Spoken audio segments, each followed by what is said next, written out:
예, 그 사도행전과 로마서에 대해서 오늘은 말씀을 나누겠습니다. 이 사도행전은 그 누가복음을 저술을 했던 이방인 의사 누가가 썼는데요. 이 누가복음하고 사도행전이 그 바울이 썼던 모든 서신서들보다도 훨씬 길이가 깁니다. 예, 그래서 이제 누가복음에서도 처음에 이제 시작할 때 수신자가 나오고 있죠. 데오빌로라는 분한테 이렇게 보낸다고 했는데 그것처럼 이제 사도행전에서도 그 말이 나오고 있고, 그래서 이 두 책이 이렇게 연결이 된다는 것을 저희가 알 수가 있습니다. 누가가 썼는데 이 누가가 이 책을 통해서 전달하고자 했던 것은 예수님에 대한 것과 그리고 예수님을 따르는 자들에 대한 것들을 확실하게 알게 하기 위해서입니다. 네, 그래서 사도행전은 복음서하고 서신서의 중간에 있죠. 네, 그래서 이제 복음서를 전제로 이 사도행전이 쓰여졌고, 그리고 이 사도행전은 또 이 서신서들을 연결하는 그 역할을 한다고 합니다. 그런데 이제 저희들이 잘 알다시피 이 사도행전은 성령의 행전이죠. 오순절날 성령님이 강력하게 임하면서부터 이 사도행전의 역사가 시작이 됐는데요. 예수님께서 3년 반 동안의 그 짧은 공생애를 하시면서 그 이후에 사도들이 이제 제자들을 통해서 이제 그 사역들이 확장이 되었습니다. 그래서 사도행전 1장 1절을 저희가 한번 같이 읽어보겠습니다. 사도행전 1장 1절에 데오빌로여, 내가 먼저 쓴 글에는 무릇 예수께서 행하시며 가르치시기를 시작하신부터, 그러니까 이 행하심과 가르침을 시작하신 분이 예수님인데 예수님으로부터 시작이 되었습니다. 그래서 이 시작된 이 복음이 2절에 보면 그가 택하신 사도들에게 성령으로 명하시고 승천하신 날까지의 일을 기록하였노라.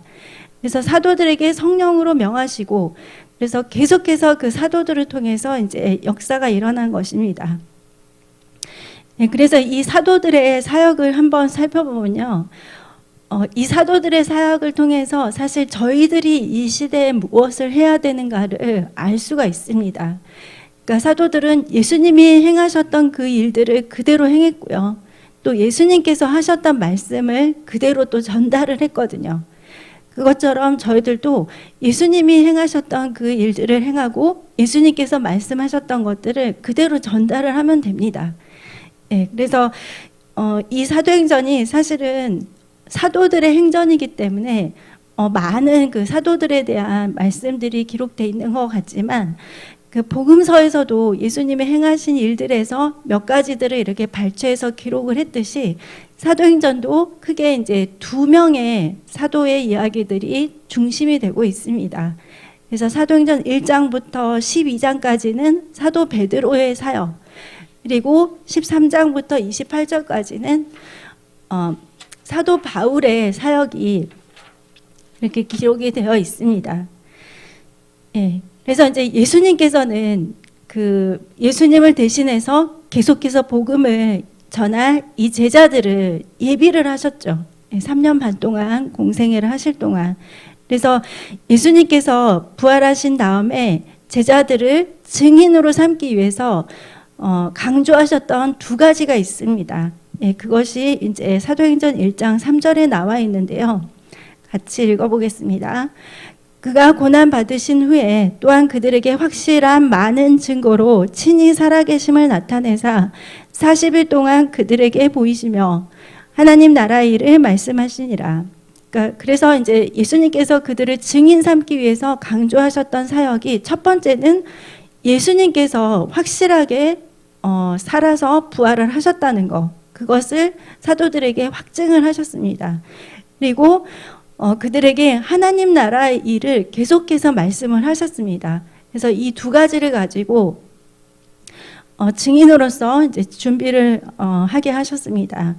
그래서 이제 제자들이 일어나서 복음을 전파를 하게 되었고, 그리고 또 저희들이 알고 있는 12사도들 뿐만이 아니라 그 마가의 다락방에서 함께 기도하고 있었던 사람의 숫자는 120명이었죠. 예, 그래서 그 많은 제자들이 이제 일어나게 되었는데 이 제자들이 이제 너무 성령을 받고 막 사람들에게 복음을 전하고 그들이 예수님을 영접을 하고 또 치유가 일어나고 기적이 일어나니까 너무 좋잖아요. 그러다 보니까 이렇게 막 서로 모이기 힘쓰고 같이 이렇게 떡을 떼고 막 교제를 나누고 얼마나 행복해요. 그렇게 있다 보니까 이제 하나님께서는 그들을 이제 곳곳으로 흩으시기 위해서 그 스데반 집사의 순교 사건이 중간에 일어나게 됩니다. 예, 그래서 교회가 굉장한 핍박을 당하게 되었고 이제 스데반 집사님이 순교를 하게 되면서 이 제자들이 이제 곳곳으로 흩어지게 됩니다. 이게 이제 사도행전 8장 1절인데요. 예, 중간에 그날에부터 이렇게 읽어보시면 그날에 예루살렘에 있는 교회에 큰 박해가 있어 사도 외에는 다 유대와 사마리아 모든 땅으로 흩어지니라. 그래서 이 그 핍박 때문에 이제 모든 그 제자들이 곳곳에 흩어지게 되었고요. 그리고 8장 4절에 보면 그 흩어진 사람들이 두루 다니며 복음의 말씀을 전할세. 그래서 이들이 그냥 핍박을 피해서 도망가고 그걸로 끝난 게 아니라 흩어져서 이제 복음을 전하기를 시작을 했습니다. 예, 그래서 이제 복음이 곳곳에 퍼지게 되었는데 예수님께서는 복음이 어떻게 전달이 되어야 될지를 정확하게 말씀하신 게 있으세요. 사도행전 1장 8절에 보면 오직 성령이 너에게 임하시면 너희가 권능을 받고 예루살렘과 온 유대와 사마리아와 땅끝까지 이르러 내 증인이 되리라. 그러니까 일단은 예루살렘에서 시작이 되었죠. 이 복음이. 그래서 이 사도행전 1장부터 7장까지를 보면 예루살렘에서 복음이 전해지는 장면들을 저희가 볼 수가 있습니다. 근데 이제 사실 사도들은 예루살렘 출신은 아니었거든요. 근데 이들이 모여서 기도하고 성령을 받은 곳이 바로 예루살렘이에요. 네, 그러다 보니까 자신들이 성령을 받았던 그곳에서부터 이제 복음을 전하기 시작을 했습니다. 네, 그러다 보니까 믿는 자신들의 그 동족들에게 또 전하게 되었죠. 그래서 온 유대로 이렇게 퍼지게 되었는데 사실 저희들도 그런 차례들로 이렇게 복음을 전하게 되죠. 네, 내 자신이 먼저 믿고 또 내 사랑하는 가족들에게 복음을 전하게 되고 또 사랑하는 친지들, 내 친구들, 지인들 이렇게 해서 사도들도 마찬가지로 그렇게 이제 복음을 전했습니다. 그래서 그것이 이제 온 유대로 가게 되었고요. 그리고 이제 이들이 사마리아까지 가게 된 것이 바로 핍박을 피해서 사마리아까지 가게 된 것입니다. 당시에 유대인들은 사마리아인들을 굉장히 좀 무시하고 좀 천대시했거든요. 그래서 그들은 이렇게 좀 서로 섞일 수가 없는 그런 상태였는데 이제 핍박이 오자 예루살렘에서 이제 흩어져 나간 사람들이 사마리아로 가게 된 것입니다. 그래서 이들을 사실은 유대인들은 타 족속이라고 생각을 해요. 그 안에는 유대 혈통들도 사실 섞여 있긴 했지만 인정을 하지 않았습니다.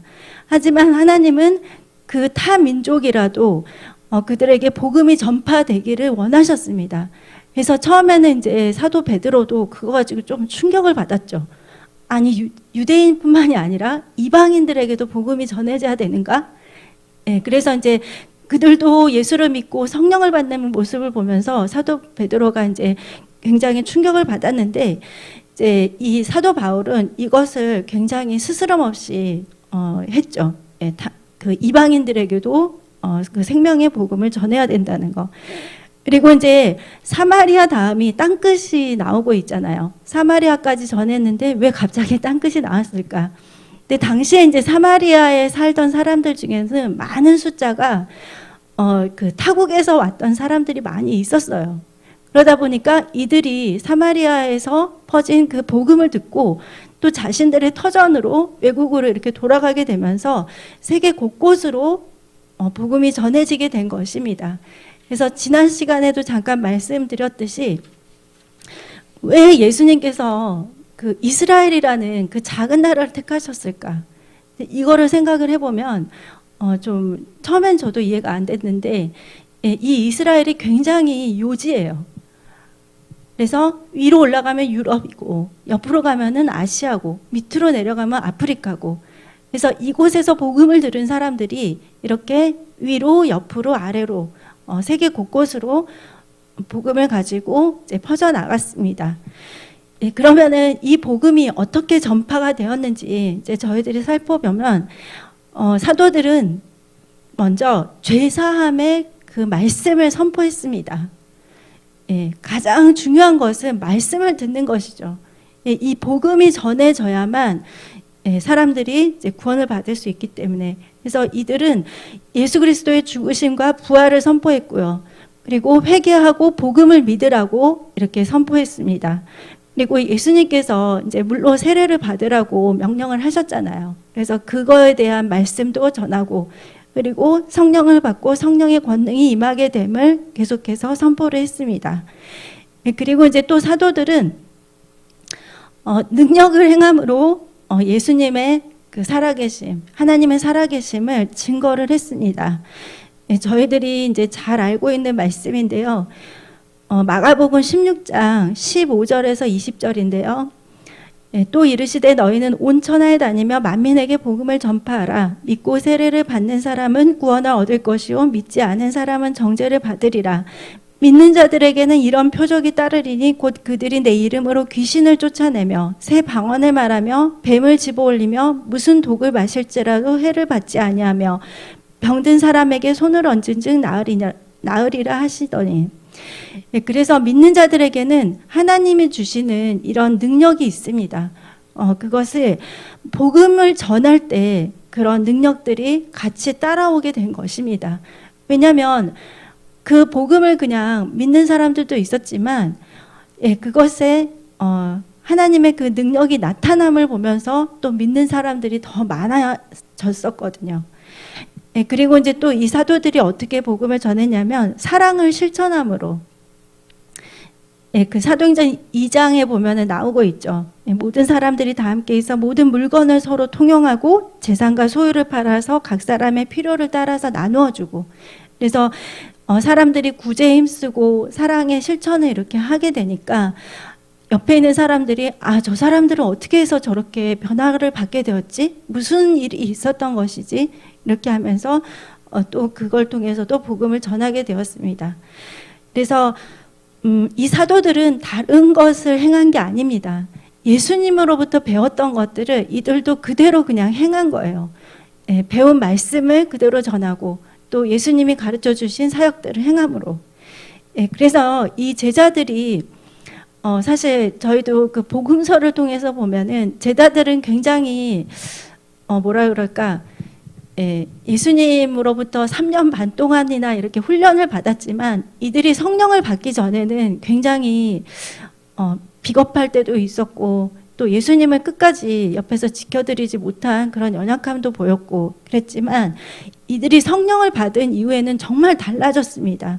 근데 이 성령은 다른 게 아니라 예수님께서 약속하신 부분이죠.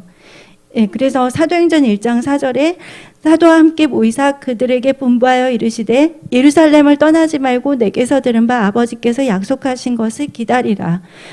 이 성령은 하나님 아버지께서 약속하신 바입니다. 그래서 이들이 정말로 그 마가의 다락방에서 다 같이 모여서 그 약속하신 것을 기다리면서 기도를 할 때 오순절날 드디어 이제 성령을 받게 되었고 성령 충만을 받았습니다. 그래서 성령을 충만함을 받고 나니까 정말 이제 놀랍게 달라지기 시작했죠. 베드로가 그 오순절날 성령을 받고 설교를 하자마자 3,000명이 구원을 받았거든요. 그리고 나서 이들이 또 스데반의 그 순교 사건을 통해서 이제 곳곳에 흩어져서 복음을 전했는데 이들이 이제 세계 곳곳으로 나아갈 때 성령께서는 또 이들이 어떻게 나아가야 할지를 복음을 전하는 그 여정을 깊숙하게 이렇게 개입을 하셨고 인도를 해주셨습니다. 그래서 사실 이 성령님이 또 저희들에게도 지금 이 시대에도 임해서 함께하고 계시잖아요. 그러니까 성령을 주신 것은 단지 우리 자신의 유익과 또 내 자신만 축복을 받으라는 것이 아니라 우리를 통해서 전 세계에 그리고 또 무엇보다 우리 가장 가까운 곳부터 예수를 증거하도록 성령을 주신 것입니다. 그래서 여러분도 똑같아요. 나는 뭐 사도는 아니잖아. 나는 뭐 해외에 뭐 막 나갈 일은 없잖아. 그리고 뭐 나는 뭐 다수의 뭐 몇천 명 앞에서 말할 일도 없잖아. 이렇게 생각하실 수 있지만 여러분이 한 영혼을 전도할 때, 그리고 가까이 있는 한 사람을 위해서 기도하고 그들에게 복음을 전할 때, 하나님께서는 놀라운 기적의 역사를 이루십니다. 그래서 그 시대에 성령님께서 사도들을 인도하시고 그들이 어떻게 사역을 해야 될지를 알려주셨듯이 지금도 여러분에게 성령께서 알려주실 거예요. 어떤 사람들을 위해서 기도해야 될지, 누구에게 복음을 전해야 될지, 또 어떤 사람들을 어떻게 섬기고 이렇게 케어를 해야 될지, 이런 것들을 성령께서 여러분에게 가르쳐 주실 것입니다. 그래서 여러분, 사도행전의 역사가 저희들을 통해서 이루어지는 것이 다른 것이 아닙니다. 뭐 지금은 어디 뭐 단기 선교를 나갈 수도 없고 저희들이 그런 노방전도를 하는 것도 자유롭지가 않죠. 하지만 하나님은 또 이런 환경 속에서도 또 저희들에게 복음을 전하도록 계속해서 영혼들을 붙여주시니까요. 여러분이 그 작은 일들에 힘쓰고 있으면 됩니다. 그리고 이제 로마서에 대해서 말씀을 나누면요. 이 로마서는 사도 바울이 저자입니다. 사도 바울이 저자인데 이 서신서를 이제 대필해서 쓴 사람이 있어요. 이제 그 사람은 누구냐면 로마서 16장 22절에 나오는 더디오라는 사람입니다. 그러니까 사도 바울이 이제 저자이긴 하지만 이거를 글로써 옮겨 쓴 사람은 더디오고요.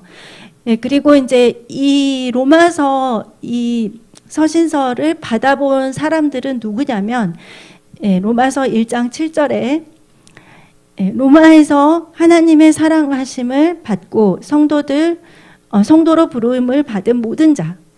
그래서 이 로마서의 수신자들은 로마 교회의 성도들입니다. 그 사도 바울이 선교 여행을 할 때 고린도에서 기록을 했거든요. 그래서 고린도에서 기록을 했는데 이것을 이제 로마 교회로 서신을 전달한 사람, 그 사람은 로마서 16장 1절에 있는 그 베베라는 집사님으로 이제 좀 추정을 하고 있습니다. 그래서 이렇게 이제 로마서가 시작이 되는데 이 사도 바울은 정말 그 다메섹 도상에서 예수님을 만나가지고 극적으로 변화가 된 사람이죠. 그리고 변화가 되자마자 그 사람은 정말 온 생애를 바쳐서 복음을 전하는 데 힘썼습니다. 그래서 정말 유대인뿐만이 아니라 이방인들까지도 복음을 전하기에 애썼는데 정말 그 선교 여행을 계속해서 했죠. 가까운 곳이든 먼 곳이든, 그리고 배를 타고 가고 도보로 가고 정말 많은 고난을 겪으면서 이렇게 복음을 전했는데 어쨌거나 이 로마 교회는 사도 바울이 이제 개척한 교회는 아니었습니다. 로마서를 써서 보내기 전까지 사도 바울은 로마를 방문을 한 적이 없었어요. 그래서 이 로마 교회는 어떻게 탄생하게 됐냐면 예루살렘의 절기를 지키러 갔던 디아스포라 유대인들이 예루살렘에서 복음을 접한 다음에 그걸 가지고 로마로 간 것입니다.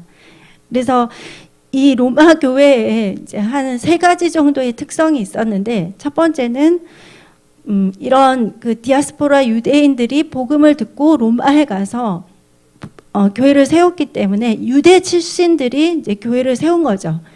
그러다 보니까 약간 율법주의적인 그런 부분들이 있었습니다. 그리고 이제 두 번째는 그 로마 교회에 또 이방인들이 찾아오잖아요. 근데 이방인들이 찾아왔는데 자신들의 그런 전통적인 풍습을 가지고 같이 들어온 거예요. 교회 안으로. 그러다 보니까 또 그런 부분들이 또 섞이게 되고, 그리고 이제 또 그 당시에 로마는 굉장히 황제 숭배가 굉장히 성행했던 곳이거든요. 그래서 그런 우상 숭배의 요소들도 좀 있었습니다. 이런 로마 교회에 그러다 보니까 이제 사도 바울이 생각하기에 여기는 정말 정확한 복음이 들어가야 되겠구나, 이렇게 해서 이 복음에 대해서 사도 바울이 정말 이렇게 많은 비유를 써가면서 그리고 또 자신의 그 신학들을 이렇게 정립을 해가면서 쓴 서신서가 로마서입니다. 그래서 사실 저도 좀 로마서를 수차례 읽으면서도 좀 어렵다는 생각을 많이 했었어요. 이제 이런 비유들이 왜 저렇게 표현을 꼭 했어야만 했을까? 예, 이런 것들도 좀 있었고, 그런데 이제 이 로마서를 짧게 한마디로 요약을 하자면, 죄인인 인간이 예수님의 의를 힘입어서 의롭게 되는 것은 바로 하나님이 주신 그 복음의 선물, 그거를 믿는 믿음으로 인해서 이루어진다는 것입니다. 그래서 로마서 1장부터 11장까지는 죽을 수밖에 없는 우리들이 하나님이 보내신 그 예수님을 믿음으로 인해서 의롭다함을 받고 또 하나님의 거룩한 자녀가 됐다는 것.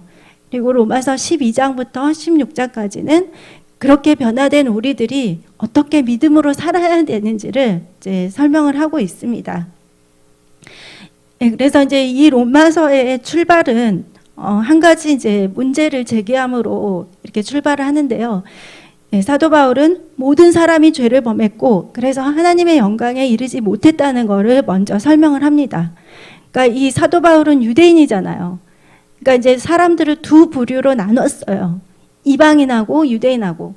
그래서 유대인들은 하나님의 언약과 율법을 다 받았음에도 불구하고 그것을 지키지 않아서 불순종해서 하나님의 영광에 이르지 못했고, 그리고 이방인들은 하나님께서 만물의 창조와 또 이 사람의 양심을 통해서 이렇게 계시하신 그 하나님의 진리를 거절했기 때문에 하나님의 영광에 이르지 못했다고 말을 합니다. 그래서 그 로마서 여러분이 잘 아시지만 1장 20절에서 21절을 한번 보시면 창세로부터 그에 보이지 아니하는 것들 곧 그의 영원하신 능력과 신성이 그가 만드신 만물에 분명히 보여 알려졌나니 그러므로 그들이 핑계하지 못할지니라. 그러니까 하나님은 그 유대인뿐만이 아니라 이방인들에게도 이미 하나님을 계시하셨다는 말씀입니다. 근데 그거를 이제 사람들이 무시하고 진리를 거절함으로 인해서 모든 사람들이 이제 진리에 이르지 못한 것입니다. 예, 그래서 하나님은 그거에 대한 해결 방법으로 예수님을 보내주신 거예요.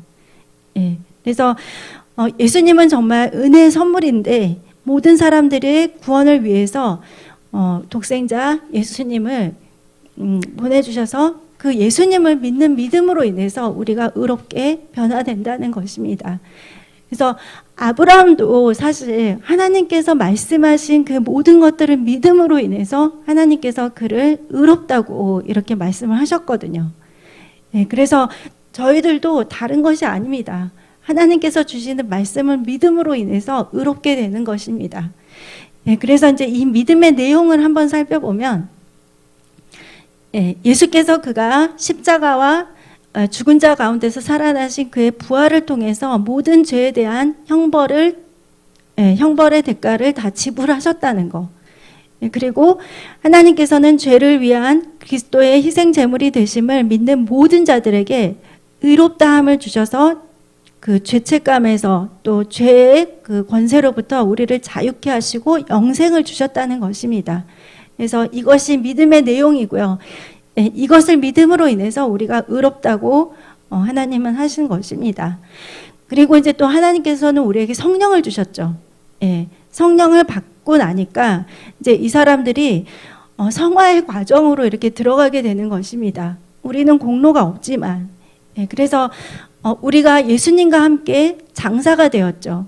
죄에 대해서 그리고 세상에 대해서 장사가 되었고, 그리고 죽은 자를 예수님을 죽은 자 가운데서 살리신 그 하나님의 그 역사하심처럼 우리도 예수님 때문에 새 생명을 얻게 되었고, 그리고 우리도 부활과 영생의 소망 가운데로 들어가게 되었습니다. 그리고 이제 또 믿는 자들은 죄의 형벌로부터 자유함을 받게 되었죠. 그리고 또 그 내주에 계신 우리 성령님을 통해서 죄의 권능으로부터 또 자유함을 받게 되었습니다. 그래서 여러분, 성령님께 순종을 해야 죄의 권세로부터 자유케 되는 것입니다.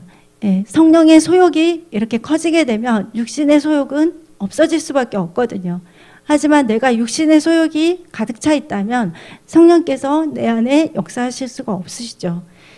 그래서 하나님은 우리를 의롭다 여기시고 또 성령을 통해서 계속해서 거룩한 믿음의 사람으로 변화되게 하십니다.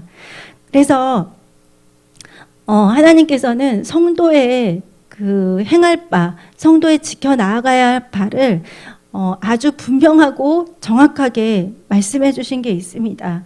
그것이 로마서 12장 1절에서 2절 말씀입니다. 예.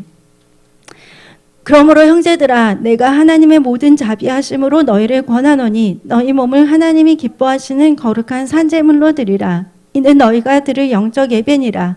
너희는 이 세대를 본받지 말고 오직 마음을 새롭게 함으로 변화를 받아 하나님의 선하시고 기뻐하시고 온전하신 뜻이 무엇인지 분별하도록 하라. 예, 그러니까 하나님께서 말씀하신 것은 하나님의 기뻐하시고 온전하신 뜻이 무엇이냐면 바로 이 세대를 본받지 말고 너희가 너희 몸을 하나님이 기뻐하시는 거룩한 산제물로 드리라는 것입니다. 그래서 믿음의 사람들의 삶의 가장 큰 변화는 하나님을 예배하고 하나님과 함께하는 사람들로 변화되는 것입니다. 그래서 여러분 자신이 아니라 하나님을 기쁘시게 하는 삶을 살려면 예배자의 삶을 살아야 됩니다. 로마서 12장에서 21절의 말씀에서 악에게 지지 말고 선으로 악을 이기라고 말씀하셨거든요. 그래서 믿음의 사람은 선으로 악을 이기면서 나아가야 됩니다. 그리고 이제 또 믿음의 사람들은 하나님의 백성들을 섬기는 그런 삶을 살아야 됩니다. 로마서 12장 13절에 성도들의 쓸 것을 공급하며 손 대접하기를 힘쓰라고 했습니다. 믿는 자들을 먼저 더 섬기라는 말씀이 있죠. 그러니까 저희들이 안 믿는 사람도 섬겨야 되고 믿는 자들도 섬겨야 되는데 하나님은 우선순위를 믿는 자들을 더 잘 섬기라고 이렇게 말씀을 해주셨습니다. 예, 그리고 이제 로마서 13장에 보면은 믿는 자들은 하나님의 정의의 종들로서 정부의 그 권세자들에게 또 굴복하라고 이렇게 말을 했습니다. 13장 1절 2절에 각 사람은 위에 있는 권세들에게 굴복하라. 권세는 하나님으로부터 나지 않음이 없나니 모든 권세는 다 하나님께서 정하신 바라. 그러므로 권세를 거스리는 자는 하나님의 명을 거스림이니 거스리는 자들은 심판을 자취하리라. 그래서 모든 권세가 하나님께로부터 나왔기 때문에 그 권세자들에게 복종하라는 그 말씀을 주셨습니다. 그리고 또 다섯 번째는 믿음과 양심이 약한 자들을 받으라고 이렇게 말씀하셨어요. 로마서 14장 1절에 믿음이 연약한 자를 너희가 받되 그의 의견을 비판하지 말라. 그래서 그 다윗도 이렇게 굉장한 리더였죠. 처음에는 양을 치는 목동이었지만 나중에는 이제 이스라엘을 이끄는 그리고 이스라엘을 가장 강력한 나라로 만든 리더였는데 사실 다윗에게 정말 좋은 사람들만 붙어 있었던 건 아니에요.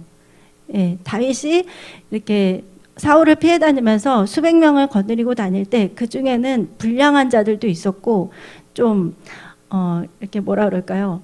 복종하지 그 권위를 이렇게 거스르는 그런 사람들도 있었고 사람들을 이렇게 아무튼 좋은 인격의 사람들은 아니었어요. 하지만 그는 모든 사람들을 포용해서 다 거느렸거든요.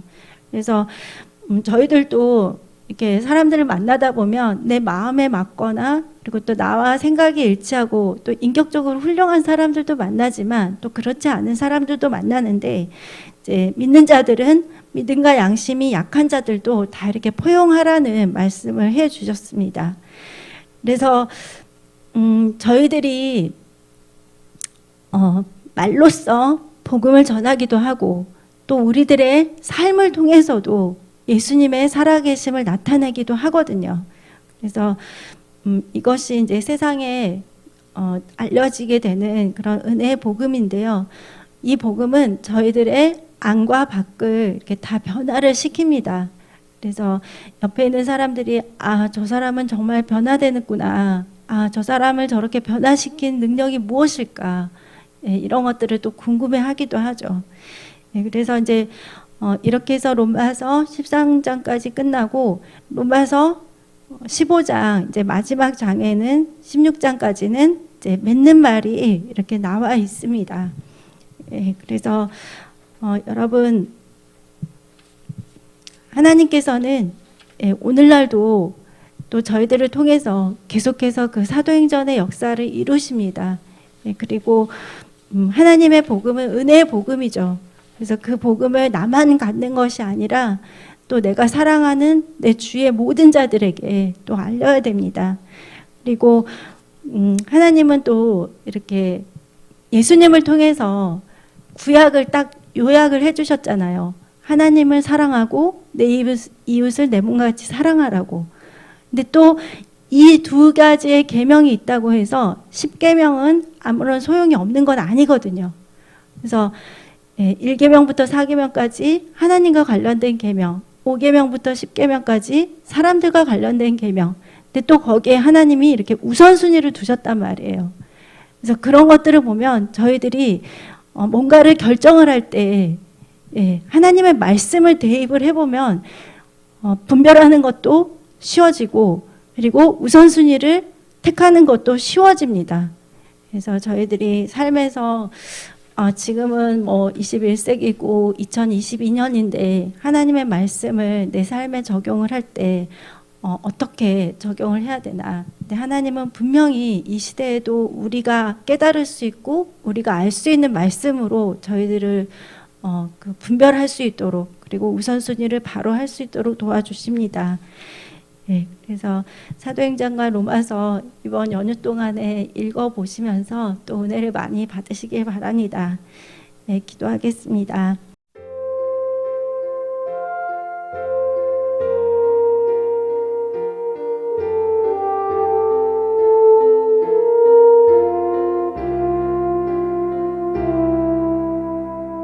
내 안에 계신 나의 성령님 나를 인도하시는 주 말할 수